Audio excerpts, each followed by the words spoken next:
economy of the world. Its economy has been growing at a rapid pace over the last few decades. Many corporates have ventured into large infrastructure projects like airports, expressways, ports, etc. Hello, and we're here with Professor William Eimicke, who has co-authored the book Social Value Investing. The title sounds really fascinating and seems like it's the need of the hour worldwide, and especially in the context of India. So I think India actually has created an environment in its financial and governmental sectors that makes it very conducive to the social value investing idea, methodology, and concept. And to try to explain it in very few words, our idea was to take the genius of value investing and Berkshire Hathaway as a practitioner from the private sector and use that model to create pools of investment for social good. Right. And India has already started to move in that direction with the social stock exchange and with the 2% requirement for corporations for corporate social responsibility. I think the difference or the idea that we are trying to throw out, the problems that have been created by their making money in the first place, seems a crazy way to approach life, right? So would it be right to say from survival to thriving? Yes, absolutely, absolutely. And I think our idea is that collaboration among the sectors rather than diversification of the sectors. We often think of, we have three different kinds of approaches in society. We have government, we have private for-profit, and we have charity. Right. Each stays in their own world.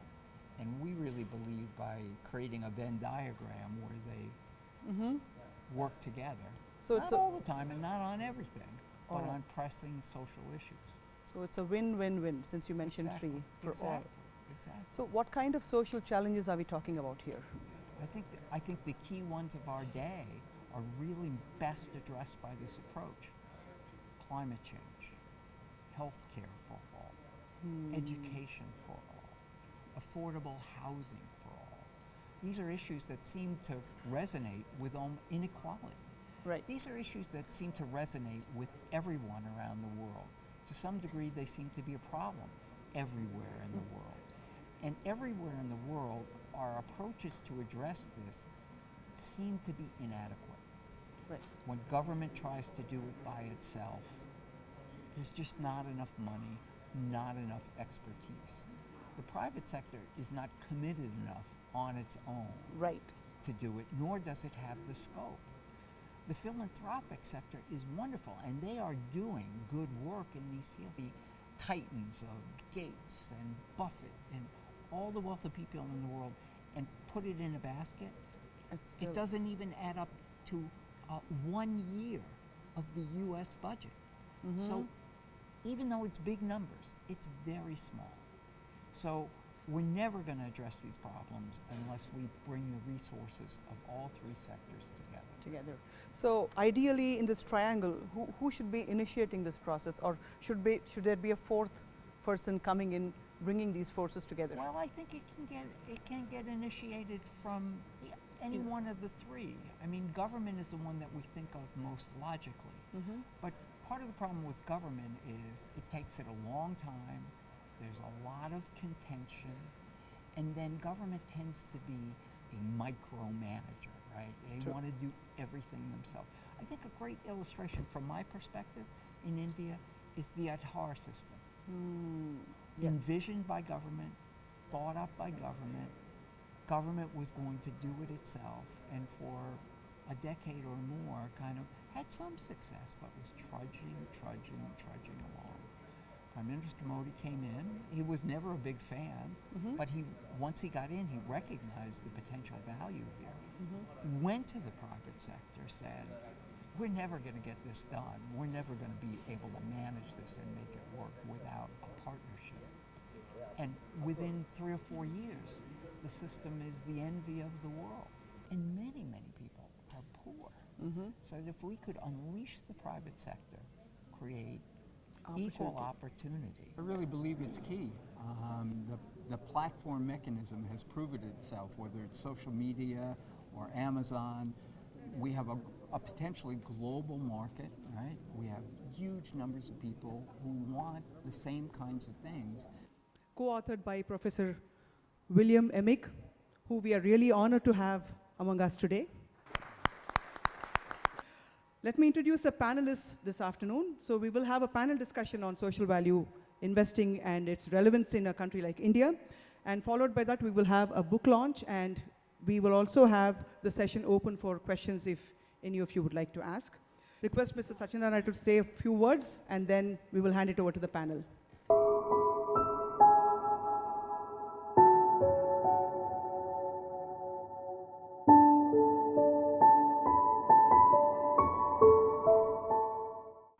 As a matter of fact, I started my journey as an entrepreneur, traveled across the globe, I understood various social and corporate culture. With a broad future vision, not only the citizens, but many corporates also got benefited with the Arogyasri scheme. There will be more discussions on the subject in the interest of our country also. Very powerful, a little new, and yet very ancient. And this fascinating book captures the evolution of this idea from its early stages in America, various political ideas which made this possible as of this moment. I was a little concerned, Professor Eimicke, when they announced your name and you took that chair. From where I sit, I see you have taken an extreme left position. Allow me to say a few words about the impressions that I have had about the book. It's an excellent work, Professor. When I saw both your names, I thought you would mainly concentrate on the American experience.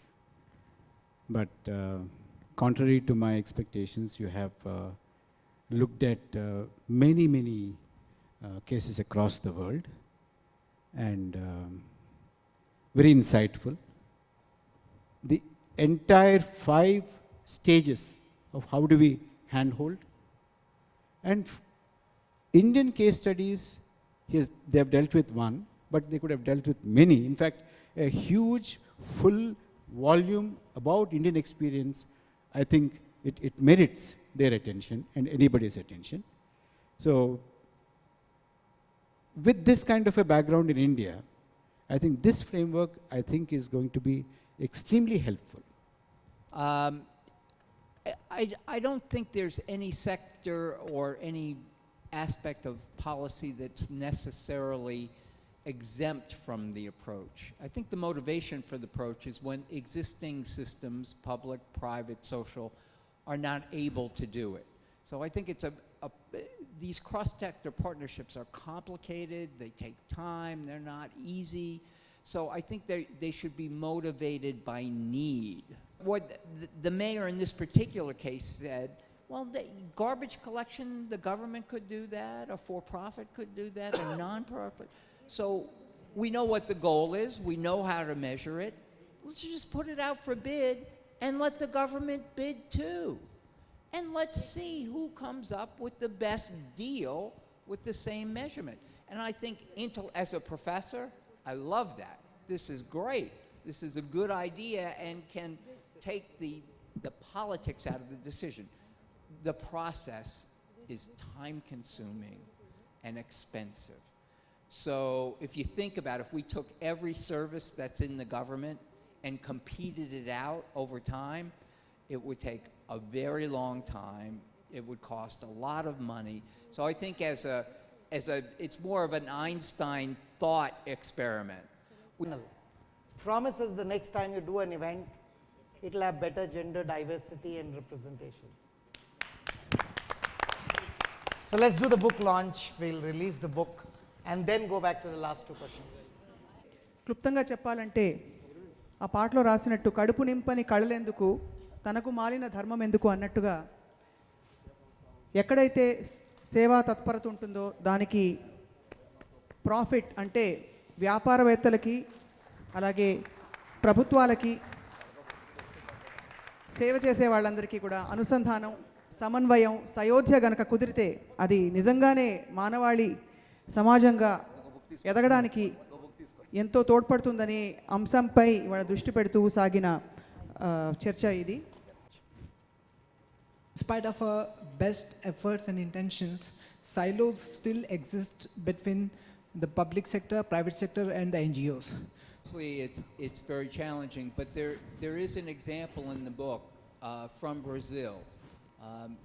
It's a consortium of private for-profit businesses who got together because they felt that the economy as a whole was being constrained by the low quality of the local governments.